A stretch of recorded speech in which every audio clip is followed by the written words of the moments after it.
Muraho neza abakunzi bacu.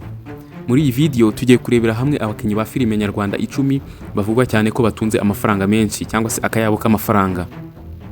Gusa mbere yuko dukomeza twibuke ko iyi atari raporo ya nyayo igaragaza imitungo yabo, ahubwo ni urutonde rushingiye ku bikorwa byabo, kwamamara, ni ukuvuga ngo ndetse n'amasoko y'ubucuruzi bakuramo amafaranga, ni ukuvuga ngo aho bakura amafaranga, uburyo bamamaye, ndetse turebere hamwe naho imitungo yabo bayikomora. Gusa mbere yuko dutangira, reba neza niba wakoze subscribe, ufungure inzogera kugira ngo tujye tubana mu bindi biganiro bizajya binyuzwa kuri YouTube channel yacu ya Rwivugira TV show. Tugiye kubana mu kiganiro ni kwa Mustafa ntabwo nzi cyangwa se unyite Jarambere Mustafa. Uru rutonde rero uko ari abantu 10 cyangwa se uko ari abakinnyi ba filime Nyarwanda 10, turahera ku mwanya wa 10 tumanuka. Ku mwanya wa 10 turasanga umukinnyi cyangwa se umukinnyi wa filime Nyarwanda wamamaye ku zina nka Nana, aho amazina ye nyakuri yitwa Nadege Uwamwezi. Nadege Uwamwezi yamamaye cyane muri Citymate na Catherine. Amafaranga ye aturuka mu gukina filime, kwamamaza ndetse no gukorana n'ibigo bitandukanye. Ku mwanya wa 9 turahasanga umukinnyi wa filime wamamaye cyane muzi nka Clapton Kibonke. Amazina ye nyakuri akaba yitwa Mugisha Emmanuel. Ni umwe mu bakinnyi bakunzwe cyane muri sinema Nyarwanda, ndetse akaba yinjiza amafaranga menshi aturutse mu gukina filime, mu bikorwa byo gusetsa ndetse no kwamamaza. Ku mwanya wa 8 turahasanga umukinnyi wa filime cyangwa se umukinnyi wa sinema witwa Bahavu Janet. Bahavu Janet yamamaye muri filime zitandukanye ndetse yegukanye ibihembo muri sinema Nyarwanda, aho amafaranga ye cyane cyane ayakura mu gukina filime ndetse no kwamamaza. Ku mwanya wa 7 turahasanga umukinnyi wa filime wamamaye ku izina rya Biju. Amazina ye nyakuri akaba yitwa Aline Byiringiro.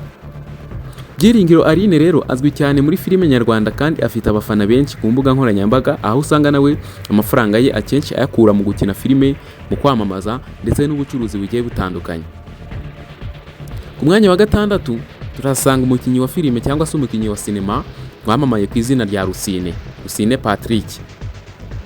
Uyu ni umukinnyi umaze imyaka myinshi muri sinema Nyarwanda, aho yinjiza amafaranga aturutse mu gukina mu bindi bikorwa by'ubuhanzi ndetse n'ubucuruzi.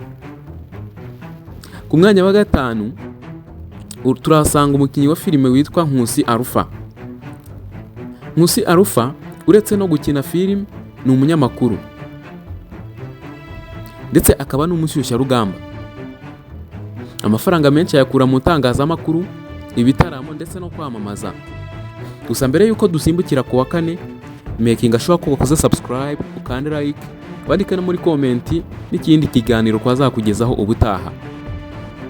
Ku mwanya wa 4 turasanga umukinnyi wa filime akaba umunyarwenya uwo bita wamamaye ku izina rya Papa Sava. Papa Sava ndakeka benshi muramuzi, amazina ye nyakuri bamwita Niyitegeka Graciane. Ni umwe mu bakinnyi bakunzwe cyane hano mu Rwanda, azwi cyane muri Seburikoko ndetse no mu zindi filime nyinshi zigiye zitandukanye, ndetse bamwe bamwumva ku maradiyo aho akunda gukina amakinamico ndetse n'ibindi bintu bigiye bitandukanye. Ku mwanya wa 3 turahasanga uwitwa Elia Cool, aho amazina ye nyakuri yitwa Alliance Esimbi.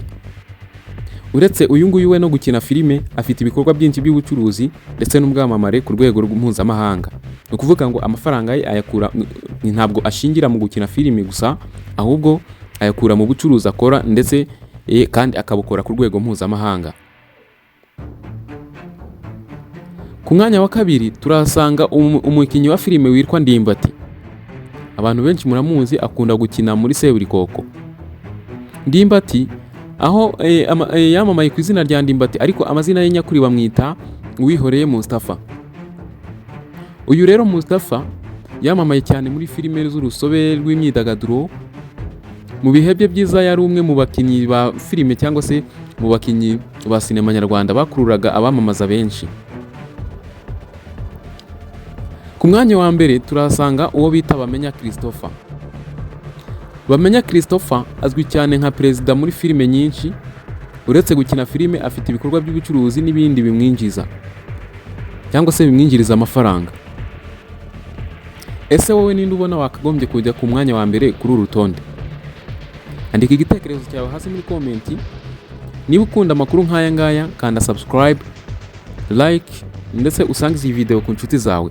Murakoze kureba, tuzongera kubonana mu yindi video y'ubutaha. Nge mwabanaga yari Uwambere Mustafa. Mugire ibihe byiza cyane.